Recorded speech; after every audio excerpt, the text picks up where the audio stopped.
What happens when you no longer recognize the person staring back at you?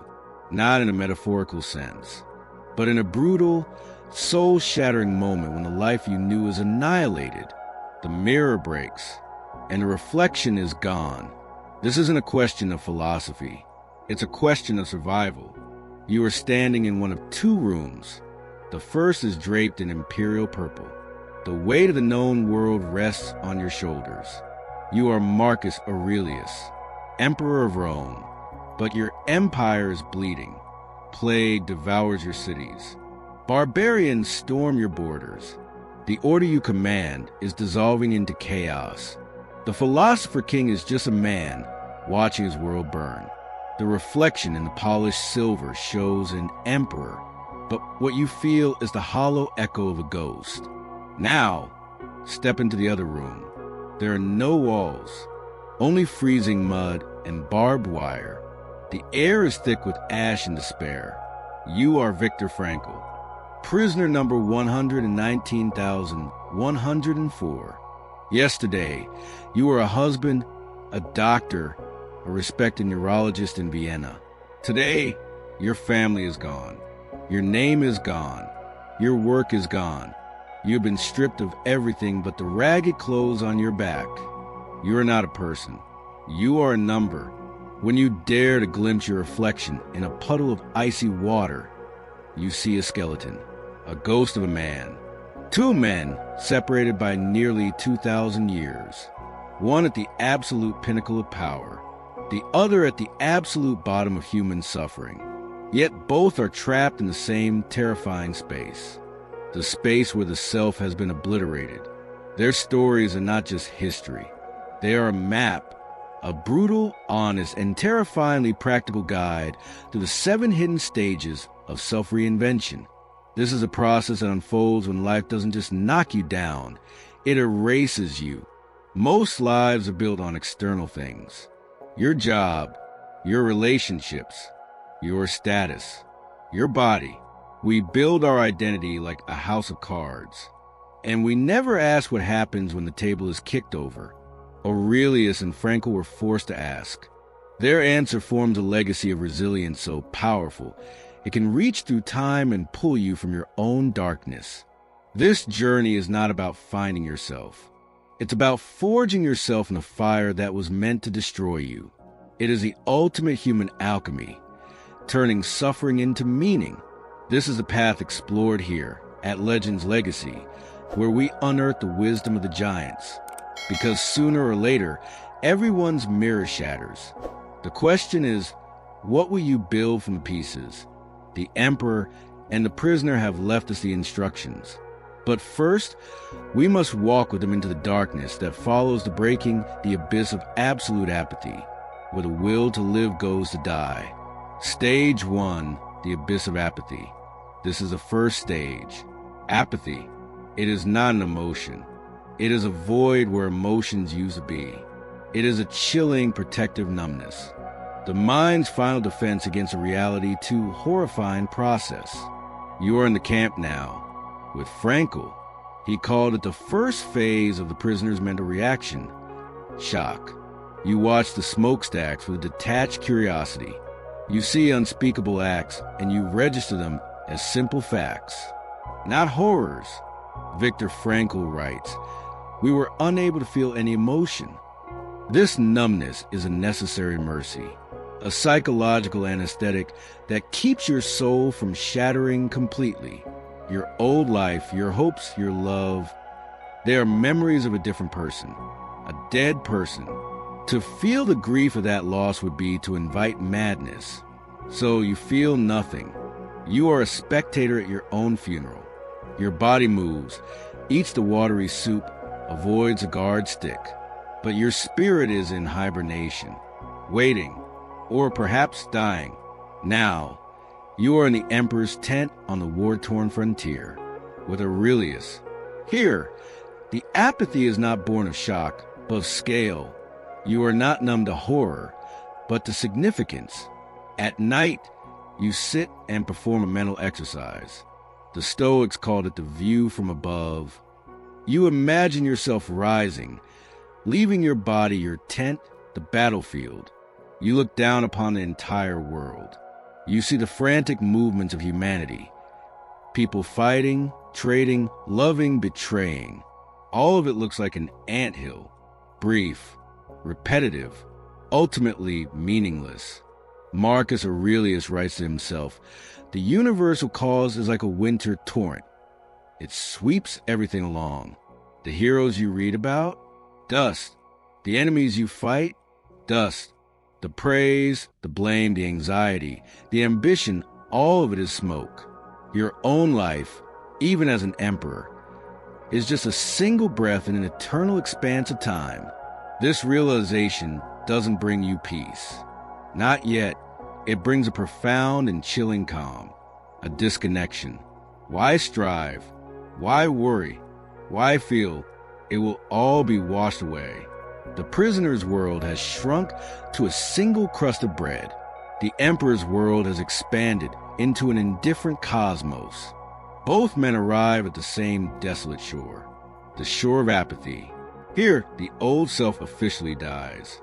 The doctor who believed in progress is gone. The emperor who believed in Roman order is gone. All that is left is the raw, animal instinct to survive one more day, and the cold, cosmic truth that even the survival is temporary.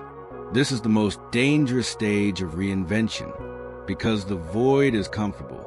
It asks nothing of you. Many who enter this abyss never leave. They become the living dead Frankl described as the walking corpses of the camps. They are the ones who give up. Have you ever felt that chilling disconnect? That moment when the world turns gray and your own life feels like a story happened to someone else? What pulls a person back from that edge? For both the prisoner and the emperor, the answer was the same. It wasn't a grand revelation. It was a flicker, a tiny, almost imperceptible spark in the absolute darkness. The discovery of a hidden power that no one could ever take away. Stage 2, the search for a glimmer. What is this hidden power? This last, unbreakable thing? It is not hope. Hope can be crushed. It is not strength. Strength can fail. It is something smaller, quieter, and infinitely more resilient. It is a choice. A tiny, invisible space that exists between an event and your reaction to it. In that space lies your freedom. You are with Frankl on a pre-dawn march through the frozen Bavarian landscape. The guards are shouting. Your feet are bleeding. The gnawing hunger in your stomach is a physical pain.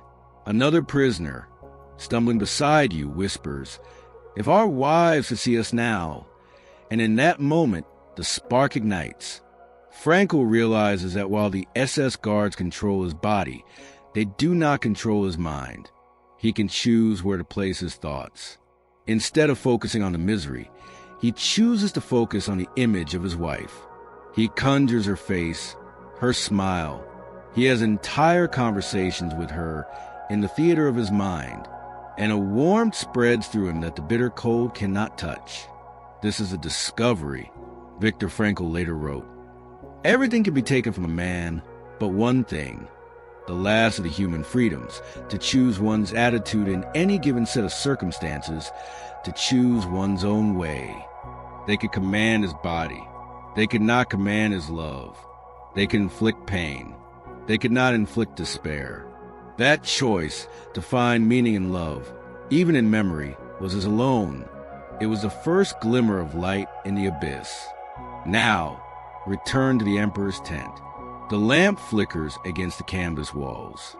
Marcus Aurelius is surrounded by reports of failure. A legion has been defeated. A trusted general is rumored to be a traitor. The plague continues its silent march. The external world is screaming chaos. Panic, anger, and despair are easy choices. They're the default reactions. But Aurelius retreats to the one place the chaos cannot reach. He calls it the inner citadel, his reasoning mind, his soul. He reminds himself of the core Stoic truth. Things outside of you have no power over you. It is your judgment of them that gives them power. The defeat is a fact. Seeing it as a catastrophe is a judgment. The betrayal is an act. Feeling destroyed by it is a judgment. Marcus Aurelius writes, "You have power over your mind, not outside events. Realize this, and you will find strength." He chooses to see these events not as personal attacks, but as tests of his character. He chooses duty over despair. He chooses reason over rage. This is his glimmer.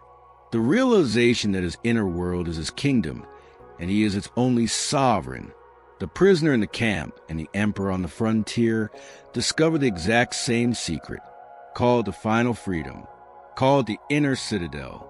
It is a recognition that you are not a passive victim of fate. You are an active participant in how you experience reality. This is the first step out of apathy.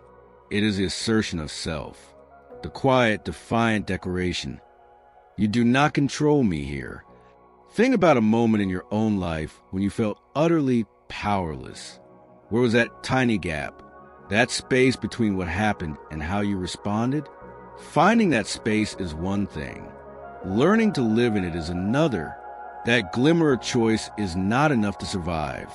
It must be protected, nurtured, and forged into something unbreakable. It must become armor for the soul.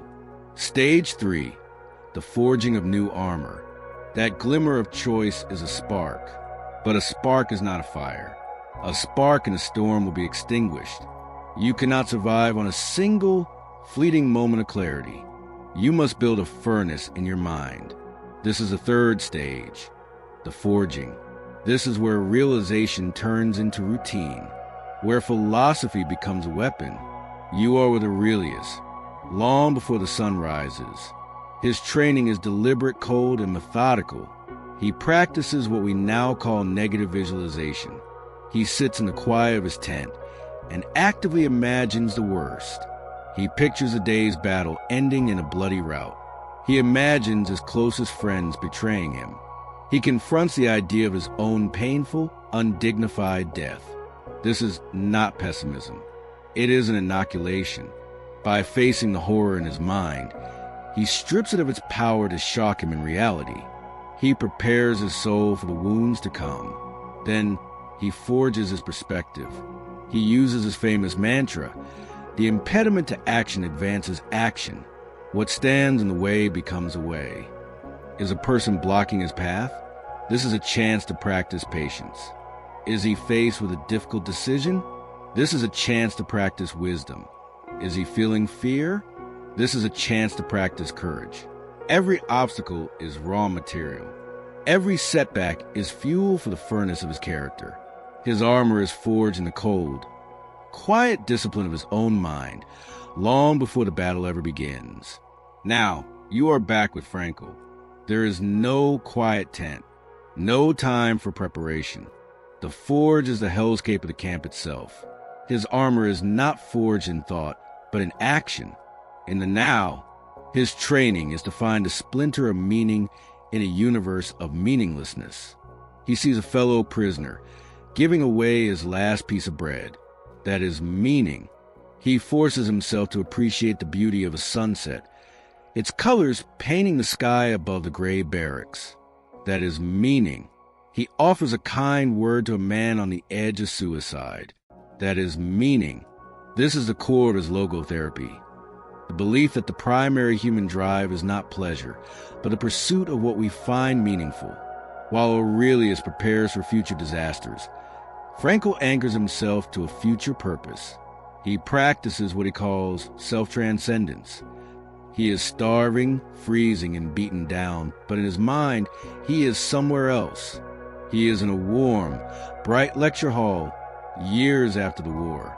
He sees himself standing before a crowd of students, explaining the psychology of the concentration camp, helping them understand how to prevent it from ever happening again. This vision transforms his suffering. It is no longer a random, brutal punishment. It is research. It is a mission. His pain now has a purpose. His survival has a reason beyond mere existence. The emperor forges his armor in the cold contemplation of what could be.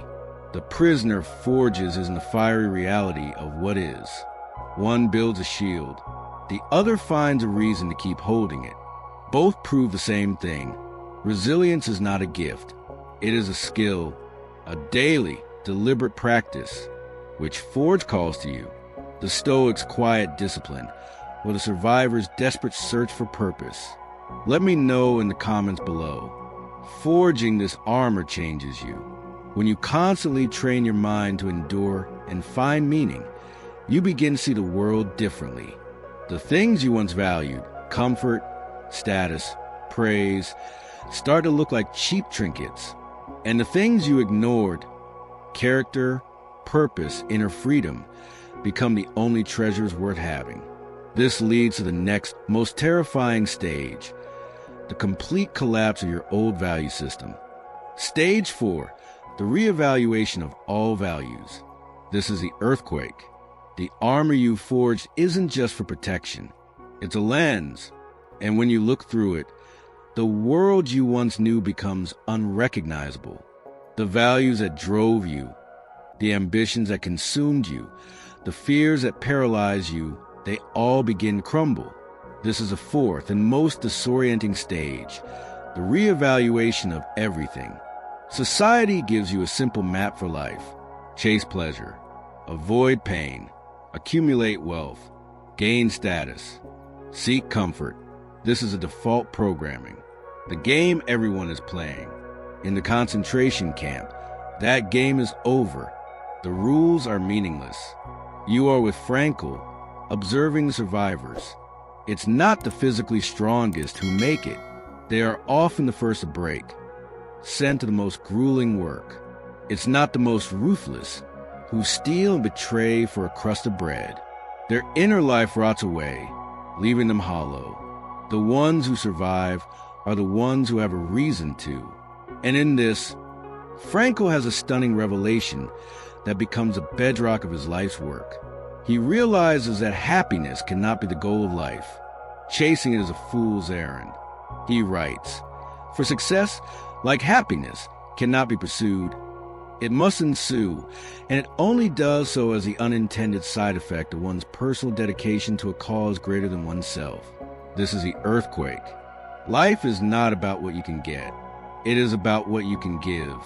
It is not about pleasure, but about purpose.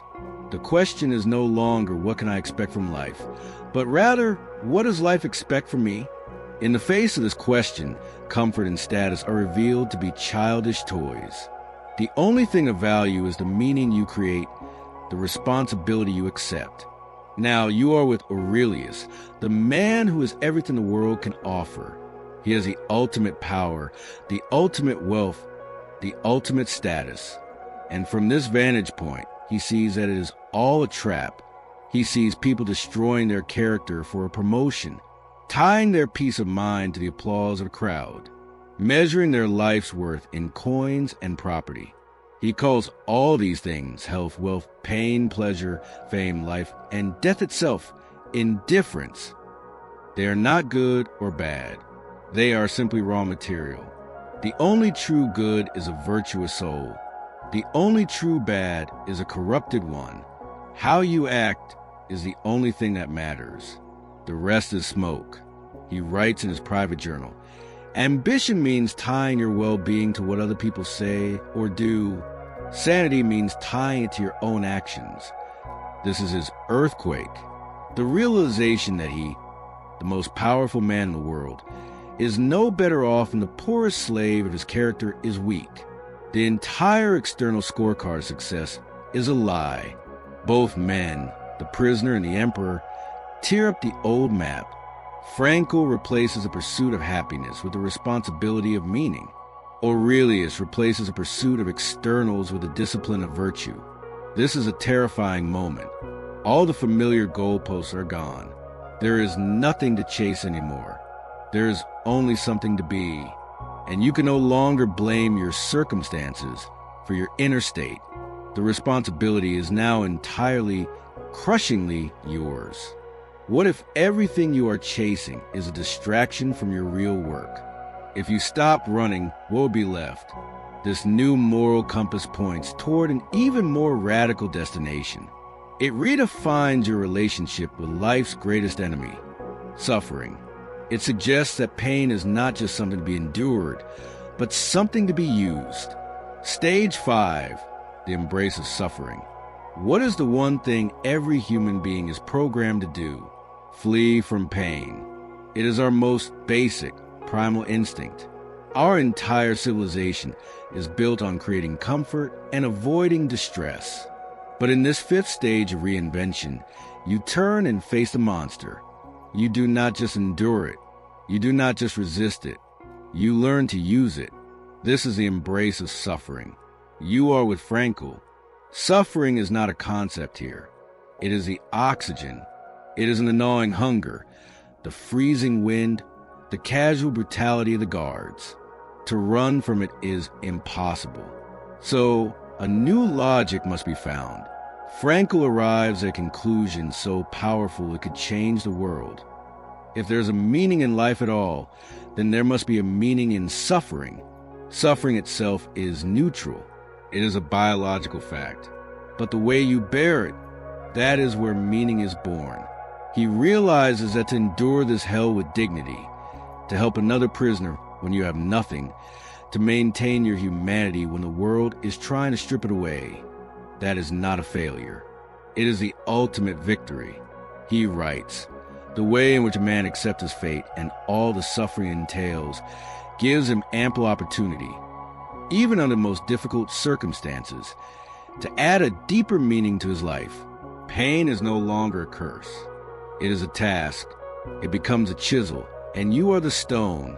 You can either be shattered by its blows, or you can allow it to carve away your weakness, leaving behind something stronger, something more refined. Now, stand with Aurelius as he faces his own pains, the death of his children, the betrayal of his generals, the crushing weight of a crumbling empire. He does not see these things as tragedies to be mourned. He sees them as fuel. He offers one of the most powerful metaphors for resilience ever conceived, the blazing fire.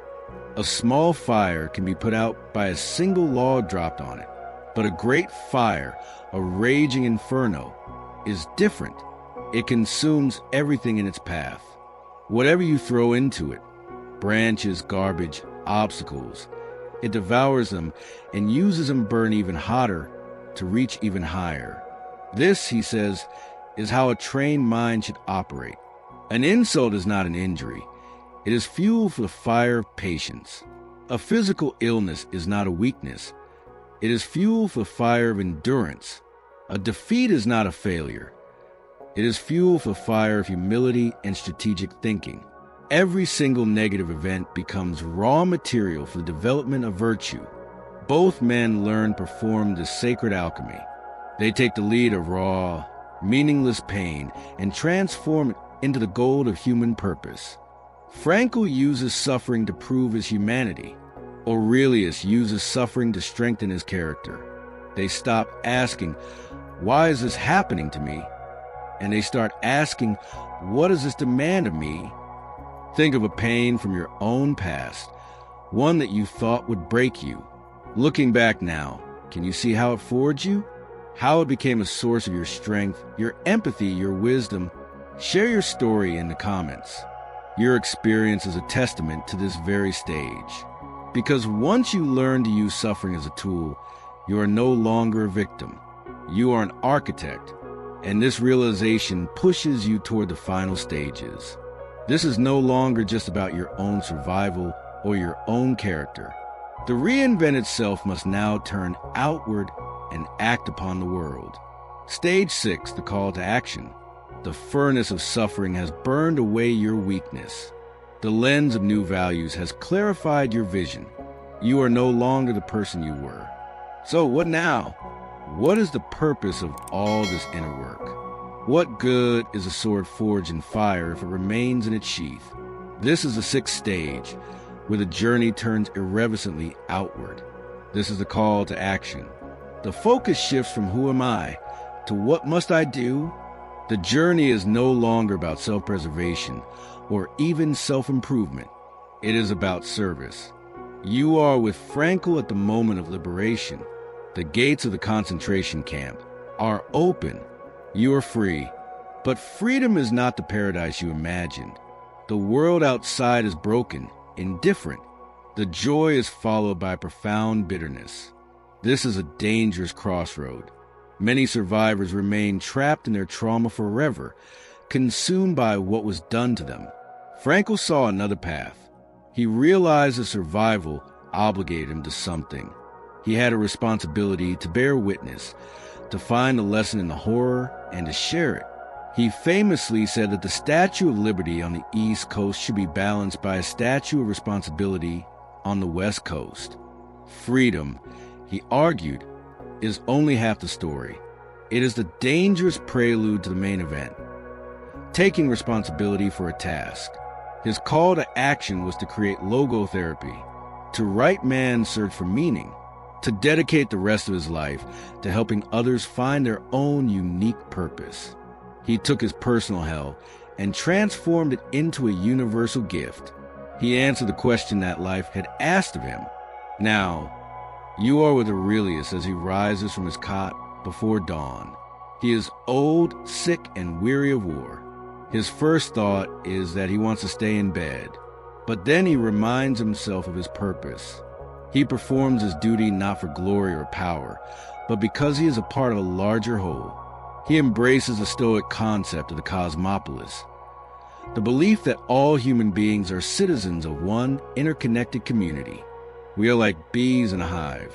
He writes to himself, "What is not good for the beehive cannot be good for the bee." His call to action is his daily work, to get out of bed, to deal with dishonest and arrogant people patiently, to administer justice fairly, to lead with wisdom and courage. The entire purpose of forging his inner citadel was not for his own peace, but to make him a better servant to the hive. His personal virtue finds its meaning in public action. The prisoner and the emperor, once again, arrive at the same sacred truth. A life of meaning is a life of contribution. The self is not the destination. The self is the instrument. Frankl's call is personal. Find a unique task that only you can fulfill. Aurelius's call is social. Fulfill your duty to the human family. One is a specific mission. The other is a universal obligation. But both point away from the self and toward the world. You forge yourself into something strong so that you can lift something heavy for others. What is the hive that you serve? Your family? Your community? A cause? What heavy thing are you meant to lift? This is not a question for your mind. It's a question for your actions. Because living this way, in constant service and action, leads to the final stage of this journey. It's not about reaching a perfect destination. It is the final, ongoing act of integration, where the scars of your past become the sources of your strength. Stage 7, the integration and the scar. This is the final stage. But it is not an end. It is not a victory parade. There is no magical moment where the damage is erased and you are healed. That is a fantasy. The shattering leaves a scar. It always does.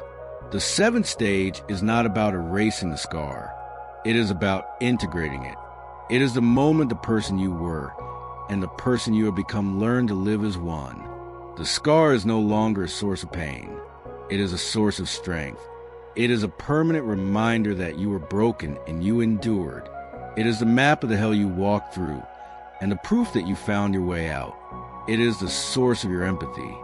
You can now look at another's wound and understand it, not with pity, but with the quiet wisdom of a fellow survivor. You see Viktor Frankl, decades after the war. He is a celebrated author and thinker, but the ghosts of the camp never truly leave him. He is not cured of his trauma. He has integrated it.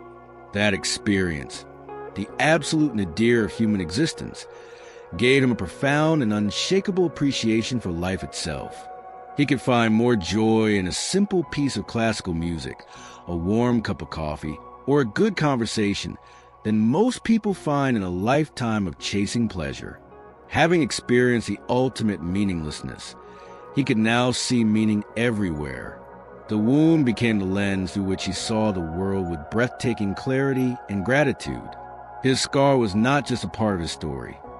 It became the source of his gift to the world. Now, see Marcus Aurelius in the final years of his life. He is still on the frontier. The wars are not over. He has lost his wife and several of his children. His body is failing him. He has not achieved a life of perfect happiness or external success. He has achieved something far more valuable: tranquility. He has so thoroughly integrated philosophy that the chaos of the world can no longer touch his inner citadel. The scars of his grief and his burdens are woven into the fabric of his character. They are the proof of his resilience. He accepts them, not with resignation, but as a necessary part of the human pattern, a part of nature itself. He has become whole, not by avoiding the broken parts of his life, but by embracing them as essential to his own humanity. This is the ultimate goal. Not happiness, but wholeness. It is a quiet understanding that you can be both wounded and strong, both scarred and complete. Your reinvention is not a replacement of your old self, but a fusion. The innocent person you were before the crisis and the warrior you became in the fire are now one. The scar is the seal of that union. It is the signature of your new self. Look at the scars you carry, the failures, the heartbreaks, the losses. Can you stop seeing them as damage and start seeing them as the source of your unique wisdom, the foundation of your deepest strength? The journey through these 7 stages is complete. The emperor and the prisoner have walked us through the fire. 2 men, 2 different worlds, one timeless path of human reinvention. Now, we are left with their legacies, their final words, and a choice. And so, you stand at the end of the path, with 2 guides offering you a final map. Their world were different. Their suffering was different. But their destination was the same: a life of meaning, forged in the ashes of a life that was destroyed. The first map is from Marcus Aurelius. It is the path of the citadel. It is a journey inward. It teaches you to build an unbreakable fortress in your mind, to find peace in accepting the grand, indifferent flow of the cosmos, and to measure your life by the quality of your character alone.